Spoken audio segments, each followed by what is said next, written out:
आइए हम सब लोग मिल करके अमावस्या की आज पावन कथा सुनते हैं। हरे कृष्ण कृष्ण कृष्ण हरे हरे, हरे राम राम राम हरे हरे। ओम श्री सद्गुरुदेवाय नमः। ओम श्री गणेशाय नमः। फाल्गुन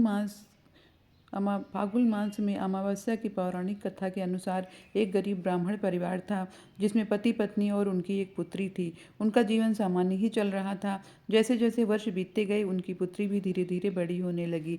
बढ़ती उम्र के साथ उसमें स्त्रियों के गुणों का विकास भी होने लग गया। वो देखने में अत्यंत ही सुंदर, सुशील और सर्वगुण संपन्न थी, लेकिन गरीब होने के कारण उसका विवाह नहीं हो पा रहा था। एक दिन उस ब्राह्मण के घर एक साधु महाराज पधारे। ब्राह्मण पुत्री की सेवा से साधु महाराज अत्यंत प्रसन्न हुए और उन्होंने कन्या को लंबी उम्र का आशीर्वाद दिया। साथ में यह भी बताया कि उसकी हथेली में विधवा योग है। इस बात से चिंतित होकर दीन ब्राह्मण ने पंडित से पूछा, पुत्री के इस वैधव्य दोष का निवारण कैसे होगा?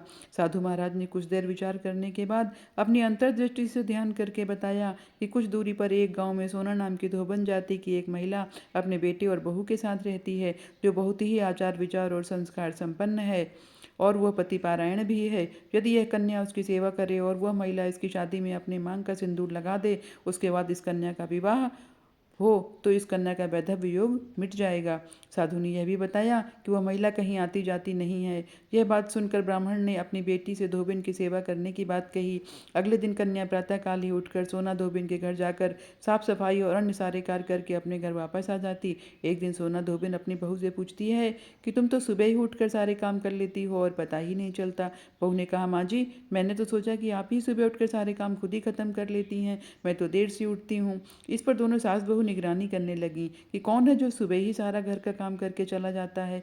कई दिनों के बाद धोबी ने देखा कि एक कन्या मुंह अंधेरे घर में आती है और सारे काम करने के बाद चुपचाप चली जाती है। जब वो जाने लगी तो सोना धोबिन उसके पैरों पर गिर पड़ी और पूछने लगी कि हे देवी, आप कौन हैं और इस तरह छिप कर मेरे घर की चाकरी क्यों कर रही हैं? तब कन्या ने साधु द्वारा कही गई सारी बात बताई।